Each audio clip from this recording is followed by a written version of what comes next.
Distante e così vicina, Salvatore Rancatore torna ad Agrigento per presentare il suo primo libro di poesie. Sì, è il mio primo libro di poesie, scritto durante la pandemia, che per me, per dare un tono leggero alla cosa, è stata definita come un'avventura. Credo che siccome sin dall'inizio della pandemia la parola poesia sia stata ricorrente, no? Per me andrà tutto bene era una forma poetica di qualcosa, vedere le persone che cantavano nei balconi era qualcosa di poetico.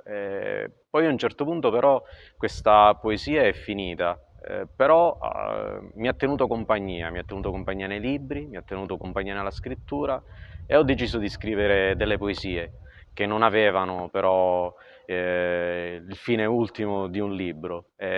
Quindi quando c'è stata la possibilità, grazie ad Edizione Attraverso, di pubblicare queste poesie, sono stato veramente felice e sono stato felice di presentarlo ad Agrigento e soprattutto con la presenza di Beniamino Bionti e di Tony Bruccoleri. Colgo l'occasione per ringraziare il Comune di Agrigento, il sindaco, dottor Francesco Miccichè, e l'assessore alla cultura Costantino Giulla.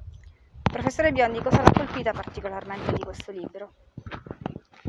Questo libro assume una fisionomia ben precisa all'interno delle opere di poesia prodotte da autori agrigentini.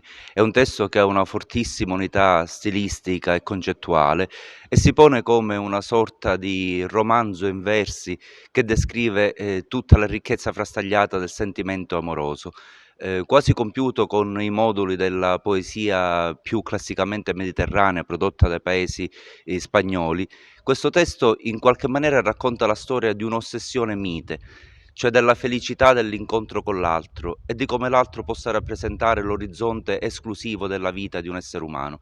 È un libro che pone anche un'idea di ossimoro, è come se la distanza in qualche maniera fosse non la condizione di una estraneità dalle percezioni dell'altro, ma il senso di un avvicinamento concreto, di una prossimità lucida nel giudizio e nel racconto delle emozioni dell'altra persona.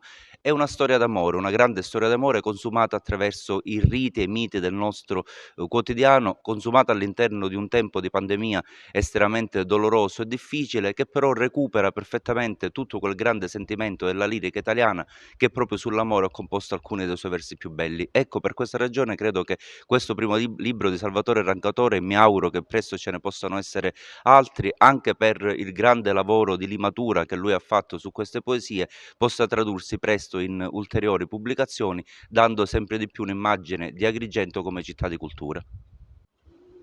Vi propongo l'ultima poesia del volume, che in qualche maniera è la ricapitolazione dell'intero libro e ne tessere conclusioni anche sotto il profilo emotivo e linguistico. Ci salutiamo come anime in una stazione senza treni. Un'illusione, i sogni che hai nascosto da bambina. Ne porto un pezzo via con me, dentro una valigia piena di quel che sei. Due occhi che non finiscono più.